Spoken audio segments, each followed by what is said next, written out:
Everyone, चलिए अब example number 3 देखते हैं। जो सेकंड एग्जाम्पल है वो मैं आपको इस एग्जाम्पल के बाद करवाऊंगा। ठीक है, तो हमने प्रीवियस वीडियो में हमने देखा था इस पूरे चैप्टर का बेसिक। ठीक है, तो हमें क्या करना होता है, जो ये इक्वेशन है इसको सॉल्व करना होता है। ठीक है, इसका सोल्यूशन निकालना है और इस इक्वेशन का जो सोल्यूशन है वो हम 2 पार्ट्स में निकालते हैं। एक तो सी एफ, ठीक है, निकालते हैं और दूसरा पी आई। और जब हम इन दोनों को ऐड कर देंगे तो आपका पूरा इक्वेशन मतलब पूरा सोल्यूशन आ जाएगा इस इक्वेशन का।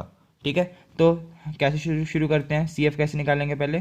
तो हमें क्या करना है, putting curly by curly x is to D, curly by curly x को डी पुट कर देना है और करली बाय करली वाई को डी डैश पुट कर देना है। ठीक है, इस इक्वेशन में पुट कर देते हैं।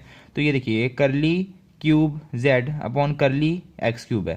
ठीक है, तो ये हमारा करली बाय करली एक्स है, तो इसको हम करेंगे डी पुट। ठीक है, और ये यहाँ क्यूब है इसका, तो क्यूब और Z as it is minus 3। यहाँ देखिए नीचे करली एक्स स्क्वायर है, एक्स स्क्वायर है मतलब डी का स्केयर। ठीक है, और करली वाई है, करली वाई को हम क्या लिखते हैं, डी डैश, और इसका स्केयर नहीं है, अकेला है। ठीक है, तो D dash curly Y D dash. ठीक है, और Z as it is plus 4 एक curly cube Z upon curly Y cube है। ठीक है, करली वाई को हम डी डैश लिखते हैं और यहाँ इसका क्यूब है तो ये आ जाएगा डी डैश क्यूब और Z as it is equal to E raise to power x plus 2y। ठीक है, ये आ गया। अब यहाँ से आपको z को कॉमन ले लेना है, z को कॉमन ले लेते हैं।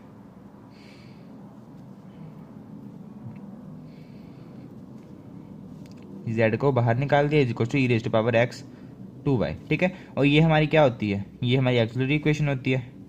तो D cube minus 3d square D dash plus 4d dash cube, इसको हम किसके इक्वल इक्वेट कर देते हैं, 0 के इक्वल। ठीक है, ये हमारा अगला स्टेप होता है। ठीक है, इसके बाद हमारा अगला स्टेप क्या होता है, जहाँ जहाँ डी है वहाँ वहाँ आपको एम पुट कर देना है और जहाँ डी डैश है वहाँ आप 1 पुट कर दोगे। ठीक है, तो एम पुट कर देते हैं डी की जगह, डी क्यूब मतलब M cube minus 3m square और इंटू 1, डी डैश 1 है ना, प्लस 4 डी डैश क्यूब मतलब 1 का क्यूब, तो 1 का क्यूब 1 ही होता है, इज इक्वल टू 0। ठीक है, अभी आपकी इक्वेशन आ गई। अब आपको क्या करना है, सोल्व करना है। अब देखिए इसको आपको सोल्व करना है। देखिए ये क्यूबिक इक्वेशन है, हम इसको कैसे सोल्व कर, हमें पता है इसके 3 रूट्स आएंगे। ठीक है, तो हमने फर्स्ट सेमेस्टर में एक मेथड पढ़ा था क्यूबिक इक्वेशन को किस में चेंज करने का, क्वाड्रेटिक में। ठीक है, ये 3 डिग्री की इक्वेशन है, इसको 2 डिग्री में हम कैसे चेंज करते थे, सिंथेटिक डिवीजन से। ठीक है, तो सिंथेटिक डिवीजन से हम इसको कैसे करेंगे वो देखते हैं। सबसे पहले हमें इसका ना एक रूट निकालना है। एक रूट निकालने का मतलब कि इसमें हमें कुछ ऐसे एम की वैल्यू ऐसी हमें मतलब कि एज्यूम करके या फिर हिट एंड ट्रायल मेथड से हमें यहाँ वैल्यू को पुट करना है कोई भी, जिससे ये पूरी इक्वेशन 0 के इक्वल आ जाए। ठीक है, मतलब जो इसको सेटिस्फाई कर दे इस इक्वेशन को। ठीक है, सेटिस्फाई करने का मतलब ये 0 के इक्वल आ जाए।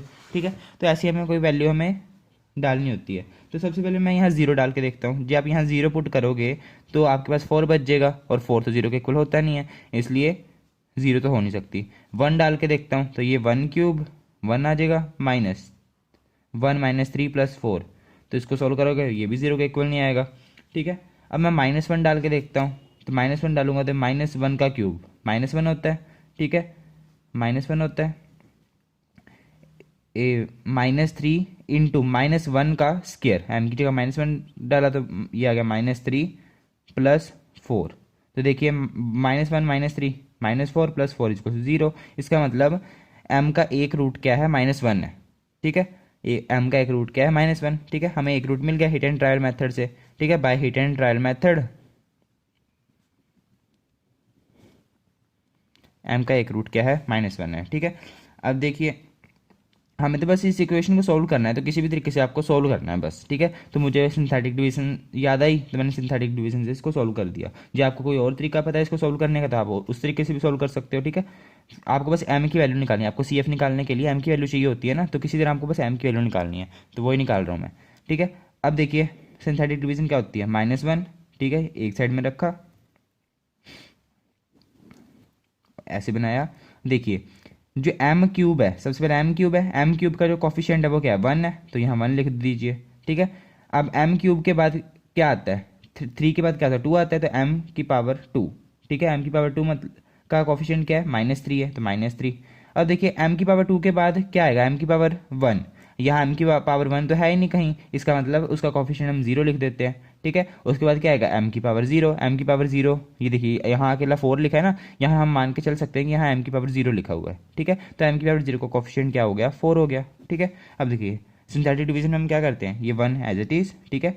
-1 इंटू 1 क्या आ जाएगा, -1, ठीक है। और इसको प्लस कर दीजिए, -3 -1 -4, ठीक है। अब -1 को फिर से इससे मल्टीप्लाई करना है और यहाँ लिख देना है, -1 इंटू -4 4, 0 + 4 4, ठीक है। -1 इंटू 4 -4 यहाँ लिख देना है, मतलब कि इससे मल्टीप्लाई करवाया, यहाँ लिख दिया, ठीक है। फिर इन दोनों को प्लस किया, जो आया उसको -1 से मल्टीप्लाई करवाया, यहाँ लिख दिया। इन दोनों को प्लस किया, जो यहाँ आया उसको -1 से मल्टीप्लाई करवाया, यहाँ लिख दिया। और लास्ट में जे आपका ये रूट सही निकाला है आपने हिट एंड ट्रायल मेथड से, -1, तो आपका जो लास्ट आएगा वो 0 ही आएगा, ठीक है। तो 4 -4 क्या आ गया, 0 आ गया, ठीक है।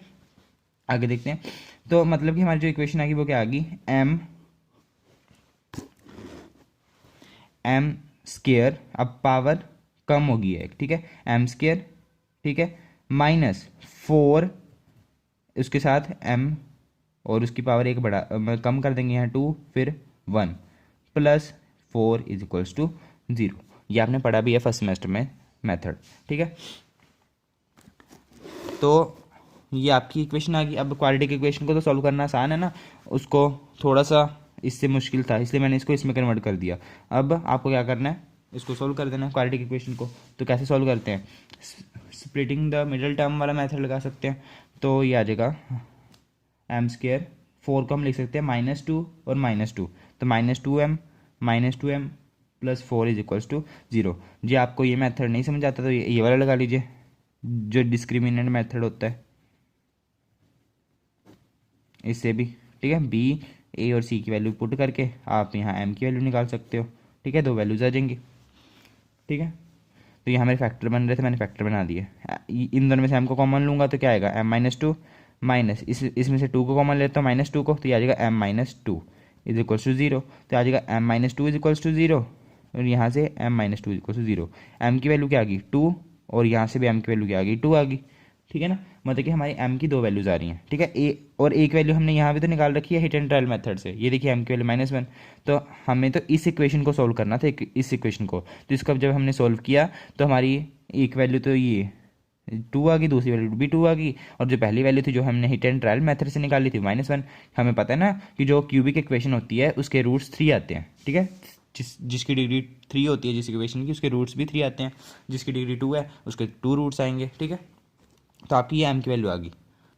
तो यहाँ मैं लिख देता हूँ m की वैल्यू क्या आ गई, -1 जो हमने यहाँ से निकाल लिया, (2, 2), ठीक है। CF लिखने का मैंने आपको तरीका बताया था। देखिए पहले तो हम जो सेम वैल्यूज है उनके लिए लिख सकते हैं। सेम वैल्यू कौन सी, कितनी वैल्यू सेम है, 2 वैल्यू सेम है, जो कि 2 और 2 है, ठीक है। तो हम इसको क्या लिखेंगे, 5 ठीक है, bracket start y plus coefficient किसको लेना है, पहली वैल्यू को, पहली वैल्यू इंटू x, ठीक है। जो सेम वैल्यू है उसके लिए लिख रहे हैं, प्लस अब दूसरी वैल्यू भी हमारी सेम है, उसके लिए हम क्या लगा देंगे, इंटू एक्स लगा देंगे, और यहाँ फंक्शन ले लेंगे 5 2, ठीक है। y प्लस दूसरी वैल्यू भी हमारी 2 है, इंटू एक्स, ठीक है। और ये हमारी अलग सी वैल्यू है, अलग है ना ये वैल्यू, इसके लिए हम लिखेंगे 5 3 y -1x, ठीक है, y -1x, ठीक है। मतलब कि x के साथ हमने x का कोफिशिएंट वो लेना है जो हमारी वैल्यू आई है। हमारी वैल्यू क्या आई है, -1 आई है ना, तो हमने x का कोफिशिएंट वो लिया है -1, माइनस के साथ लिया है मैंने इसको, ठीक है, इसलिए -1 आया है, ठीक है। तो ये आपका CF आ गया, इसको इक्वेशन नंबर 1 मान लेते हैं। अब PI निकालना है। PI हम कैसे निकालते हैं वो देखते हैं। तो देखिए PI हम कैसे निकालेंगे, हमारा जो PI है उसको हम कैसे निकालते हैं, 1 फंक्शन ऑफ d, जो हमारा d का फंक्शन होता है, मतलब जो हमारी एक्सिलरी इक्वेशन हमने जो d की टर्म्स में लिखी होती है वो वाली इक्वेशन को यहाँ लिखना है, इनटू जो इज इक्वल्स टू में होता है, इज इक्वल्स टू में क्या है, e⁻x + 2y, is equals to में मतलब जो हमारी इक्वेशन है ना, जो मेन इक्वेशन है क्वेश्चन में देखिए, ये मेन इक्वेशन है जिसको हम सॉल्व कर रहे हैं, इसके जो इज इक्वल्स टू में जो लिखा होता है उसको हमें यहाँ लिखना होता है, ठीक है। और जो हमारी ये देखिए जो हमने ये इक्वेशन लिखी है ये वाली, ये होती है हमारी f(d), ठीक है। तो इसको मैं यहाँ लिख देता हूँ 1 एफ ऑफ डी की वैल्यू देखिए ये वाली, जिसमें जिसमें से हमने जेड को कॉमन लेके ये वाली इक्वेशन बनाई थी, इसको मैं वहाँ पुट कर दूंगा 1/d³ minus d² d' plus 4d' cube, ठीक है, इंटू e⁻x प्लस 2y, ठीक है। तो पी आई हमारा ये आ गया, मतलब कि आया नहीं, मतलब सॉल्व करेंगे, डी को हमें हटाना है ना, सबको डी को सॉल्व करना है। अब देखिए मैंने आपको प्रीवियस वीडियो में बताया था कि जब ऐसी हमारे पास टर्म आ जाए और इनटू में e⁻ax प्लस by हो, तो इस केस में हम क्या करते हैं, जो x का कॉफिशिएंट है, ठीक है, उसको d की वैल्यू में पुट कर देते हैं। d की जगह हम x का कॉफिशिएंट रख देंगे। x का कॉफिशिएंट क्या है, 1 है, 1, ठीक है, और d' की जगह y का कॉफिशिएंट क्या है, 2 है, तो y d' की वैल्यू क्या आ गई, 2 आ गई। तो ये दोनों वैल्यूज हम पुट कर देंगे इसमें, तो ये क्या आ जाएगा 1/d³ है, तो मतलब 1 का क्यूब 1 माइनस 3 इंटू d² मतलब 1 का स्क्वायर, ठीक है, तो 1 आ गया, और d' क्या है हमारा 2 है, तो d इंटू 1 का स्क्वायर इंटू 2 मतलब कि 2d, ठीक है, प्लस 4 इंटू d' का क्यूब मतलब d' की वैल्यू क्या है 2 है, 2 का क्यूब मतलब 8, 4 इंटू 8 क्या होता है हमारा 32, तो 32, ठीक है, e⁻x प्लस 2y, सॉरी यहाँ डी तो आएगा नहीं ना, d² 1 का स्क्वायर 1 हो गया और d' 2 हो गया, तो ये तो d हट गया, ठीक है, ये आ गया। तो पी आई हमारा क्या आ गया 1/1 माइनस 2 कितना होता है, प्लस 32। सॉरी ये कैलकुलेशन में आप देख रहे हैं ना, ये गलती हो गई है, ये यहाँ 3 है ना, तो 3 इंटू d² मतलब d का स्क्वायर 1 का स्क्वायर इंटू d' मतलब 2, तो 1 का स्क्वायर तो 1 ही होएगा, ठीक है, 1 इंटू 3 3 हो गया, 3 इंटू 2 6 हो गया, तो यहाँ 2 नहीं आएगा 6 आएगा, ठीक है, तो 1 माइनस 6 प्लस 32, तो इसको जब आप सोल्व करोगे तो आपका आंसर क्या आएगा 27 आएगा, इंटू e⁻x प्लस 2y। तो पी आई आपका क्या आ गया, ये आ गया, पी आई आपका ये आ गया। इसको क्वेश्चन नंबर 2 मान लेते हैं। हमारा सी एफ क्या आ रखा है, आप देख सकते हैं, सी एफ हमारा ये आ रखा है, ठीक है, इक्वेशन नंबर 1, ठीक है, और इक्वेशन नंबर 2 हमारी ये आ रखी है, दोनों को ऐड कर देंगे तो हमारा कंप्लीट सोल्यूशन आ जाएगा। तो हमारा जो कंप्लीट सोल्यूशन है वो क्या आ गया, C F plus P I. C F हमारा क्या है, सी एफ है 5(1) y plus 2x plus x 5(2) y plus 2x plus 5(3) y minus x plus P I क्या है 1/27 plus into e⁻x plus 2y, ये आ गया। तो ये हमारा क्या है, कंप्लीट सोल्यूशन आ गया, क्वेश्चन सॉल्व हो गया। नेक्स्ट क्वेश्चन करते हैं, एग्जाम्पल। अब मैं आपका एक एक्सरसाइज में से क्वेश्चन लेता हूँ जिसमें हम साइन और कोस को, एक बार जो हमने एग्जाम्पल नंबर 1 जैसे किया था ना, साइन और कोस वाला, साइन ए एक्स प्लस बी वाला, कोस ए एक्स प्लस बी वाला, ठीक है, इसको एक बारी एक्सरसाइज का क्वेश्चन लेता हूँ उसमें से करते हैं, ठीक है, तब आपको ये वाला भी मतलब अच्छी तरह समझ में आ जाएगा। ये हमने पहले वाला कौन सा किया है, जो अभी हमने अभी किया है वो क्या था, e⁻ax प्लस बी वाई, ठीक है, यहाँ पे वाई वाई आएगा, ये वाला करा था ना। अब हम ये वाला करके देखते हैं, ठीक है, एक्सरसाइज में से उठाता हूँ, एग्जाम्पल में तो और कोई मुझे दिख नहीं रहा सिंपल सा, तो ये करके देखते हैं जो आपका पेपर में भी आ रखा होगा। तो क्या है आपका क्वेश्चन, देखिए ये हमें पहले ही हमें डी की फॉर्म में दिया हुआ है, हमें इसको चेंज करने की ज़रूरत नहीं है। मैं करली बाय करली एक्स, जहाँ करली बाय करली वाई मैंने दिया, इसको सीधा ही उन्होंने पहले ही डी पुट करके रखा हुआ है, ठीक है, तो इसको सॉल्व करना है। तो डी तो हमारा पुट किया हुआ है, तो मतलब इस इक्वेशन को हमें क्या करना है, इज इक्वल्स टू 0 के इक्वल पुट करना होता है ना। पहला स्टेप क्या होता है, पहला तो वैसे स्टेप होता है करली बाय करली एक्स को डी पुट करना और करली बाय करली वाई को d' पुट करना, ठीक है, वो तो हम यहाँ पहले का हुआ पड़ा है। दूसरा स्टेप हमारा क्या होता है, यहाँ से z को कॉमन लेना, z भी यहाँ कॉमन लिया हुआ है। तीसरा स्टेप हमारा क्या होता है, z जो हमने कॉमन लिया है उसके बाद जो हमारी ये इक्वेशन बन गई जो अकेले d में है, यहाँ d के अलावा और कोई वेरिएबल नहीं है, इसको हमें 0 के इक्वल पुट करना होता है, तो डी सी एफ निकालने के लिए, ठीक है ना, हम सी एफ निकालना है पहले। तो d³ minus 4d² d' plus 4d' d is equal to 0, ठीक है, ये आ गया। अब हमें क्या करना है, जहाँ जहाँ d है वहाँ वहाँ आप m पुट कर दो और जहाँ d' है वहाँ 1 पुट कर दो, ठीक है। तो आ जाएगा आपका M cube minus M square D dash का 1 है प्लस 4 डी डैश का स्क्वायर 1 का स्क्वायर मतलब, ठीक है, और इंटू डी मतलब m इज इक्वल्स टू 0। अब देखिए ये जो इक्वेशन है आपकी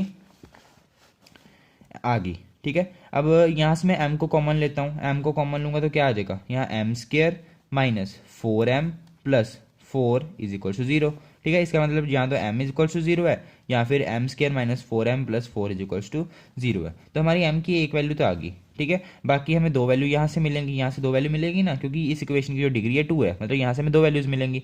तो इसको सोल्व कर लेते हैं। तो इसको मैं डिस्क्रिमिनेंट मेथड से सोल्व कर लेता हूँ।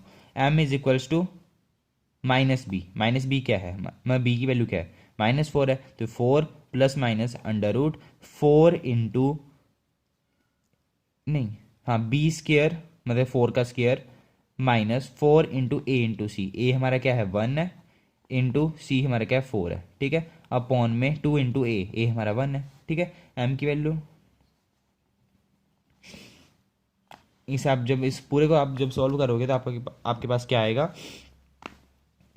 ये तो आपका 0 बन जाएगा, ठीक है। तो ये तो आपका अंडर रूट 0 हो गया, ठीक है, अपॉन 2। तो एम की वैल्यू क्या आ गई 4/2, तो 2 से 4 कट गया 2 पे, ठीक है। तो एम की वैल्यू आपके पास क्या आ गई 2 आ गई, ठीक है। और इसके में दो वैल्यू मिलनी है ना, तो जब हमारा डिस्क्रिमिनेंट 0 हो जाता है तब हमारी जो एम की वैल्यू है वो रियल होती है और सेम होती है, ठीक है। तो सेम ही आई है, ये हमारे पास एम की वैल्यू एक आ गई 2, इसका मतलब इसकी दो वैल्यूज है 2,2। तो एम की वैल्यू हमारे पास आ गई 0,2,2, ठीक है। ये तीन वैल्यूज आ गई। आगे अब हमें क्या करना होता है, एम की वैल्यू के ऊपर हमारा सी एफ डिपेंड होता है। तो सी एफ हमारा यहाँ से क्या आ जाएगा, देखिए जब वैल्यू सेम है उस केस में हम क्या करते हैं, ई रेस्ट टू पावर नहीं, हम क्या करते हैं 5/1 फंक्शन हम लेंगे 5/1 इंटू वाई प्लस पहली वैल्यू हमने सेम वाली कौन सी है 2 इंटू एक्स, ठीक है, प्लस 5/2 पहले x से मल्टीप्लाई कराएंगे क्योंकि सेम वैल्यू है ना, सेम वैल्यू के लिए हम x से मल्टीप्लाई करवाते हैं, x into x into 5/2 Y plus 2x, ठीक है, प्लस अब ये हमारी डिफरेंट वैल्यू है, इसके लिए 5/3 फंक्शन लेंगे। अब यहाँ x से मल्टीप्लाई कराने की जरूरत नहीं है, सेम वैल्यूज़ के लिए हम x को बढ़ाते जाते हैं, पर ये तो डिफरेंट वैल्यू है, तो प्लस 5/3 y प्लस पहली वैल्यू इंटू एक्स, पहली वैल्यू हमारी क्या है 0 है ना, ये वैल्यू हमारी 0 है, 0 इंटू एक्स मतलब कि 0 ही हो जाएगा। तो इसको मैं 5/3 y लिख देता हूँ। ये आपकी आ गई क्वेश्चन नंबर 1, आपका सी एफ आ गया, ठीक है। अब आपको पी आई निकालना है।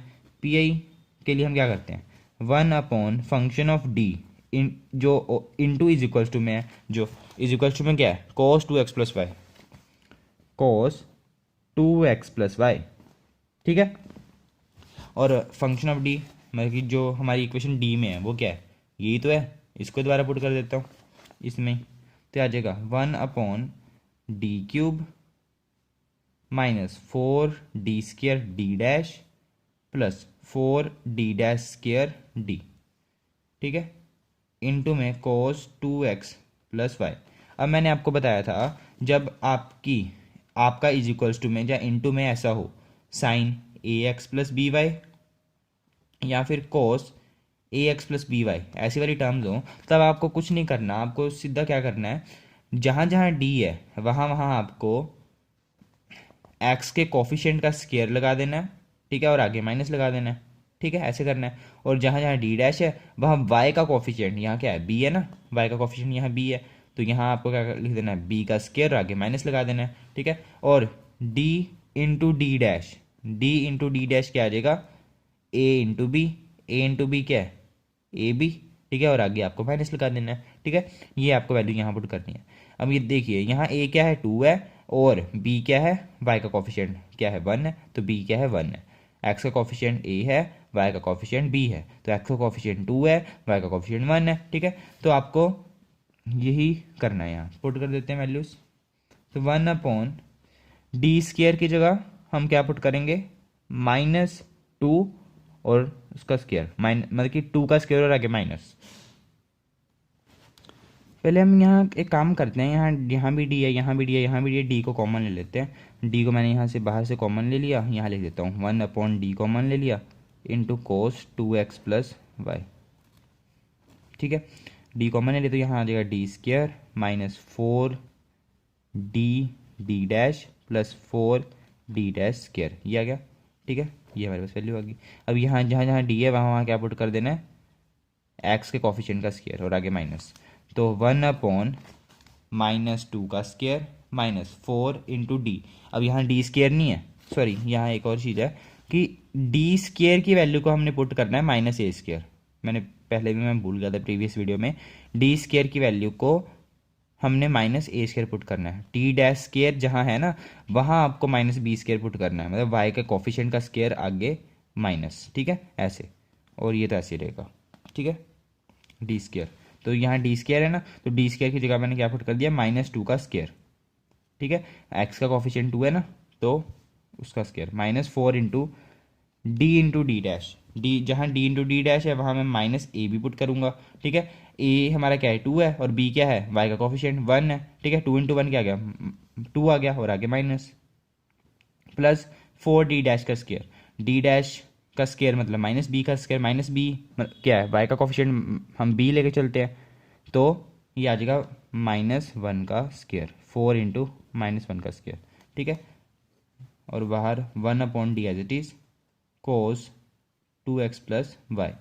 ठीक है, इस पूरे को जब आप सॉल्व करोगे तो आपके पास आ जाएगा, तो ये आपका आ जाएगा 1/0। ठीक है, इसको मैंने सॉल्व किया तो क्या आएगा, 1/0 × 1/d cos 2x + y। ठीक है, अब देखिए यहाँ 1/0 आ गया। ठीक है, जब भी ऐसा हो ना कि ये सॉल्व करने के बाद आपके पास नीचे 0 आ जाए, इसको हम कहते हैं केस ऑफ फेलियर। ठीक है, केस ऑफ फेलियर। ठीक है, और ये मान लेते हैं कि जे यहाँ 0 ना आता। ठीक है, तब मैं क्या होता, तब मैं आपको बताता हूँ।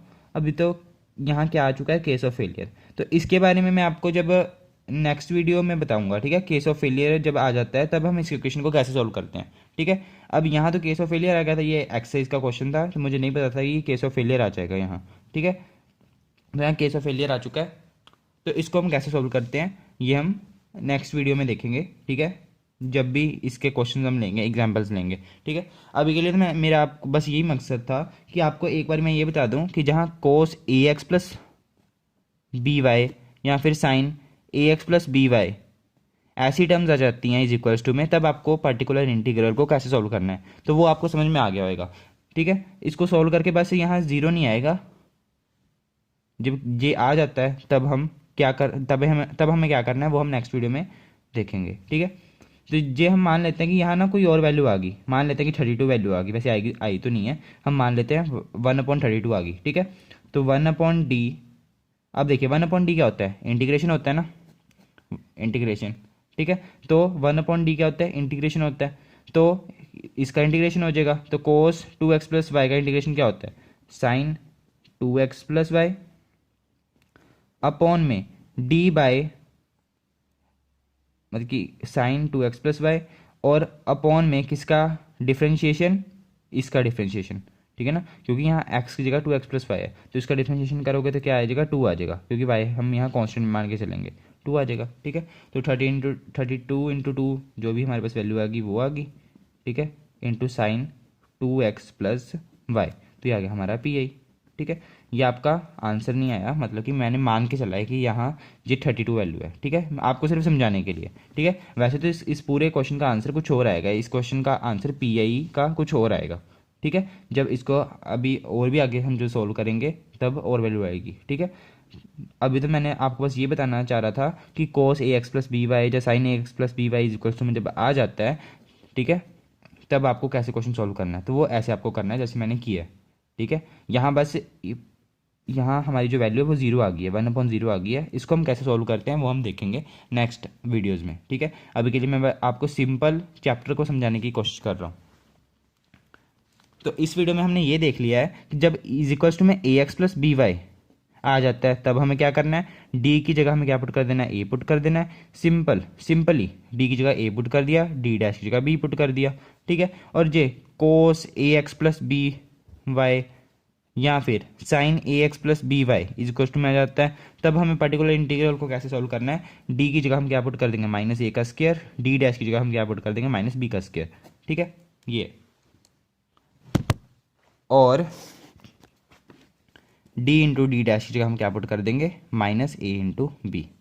ठीक है, तो ये मैंने आपको बताया, और एंड में हमें कैसे सोल्व करना है। जी एक आता है यहाँ डी बच भी जाता है, जी हाँ लास्ट में डी बच जाता है, जैसे 1/d बच गया, तो 1/d का मतलब क्या होता है, इंटीग्रेशन होता है ना, बस आपको यहाँ इसकी इंटीग्रेशन कर देनी है जो इज इक्वल टू में, ठीक है।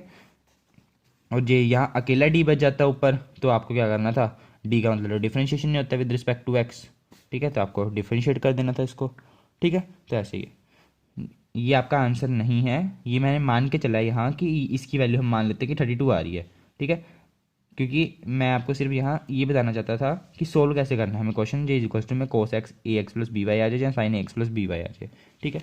तो ये वीडियो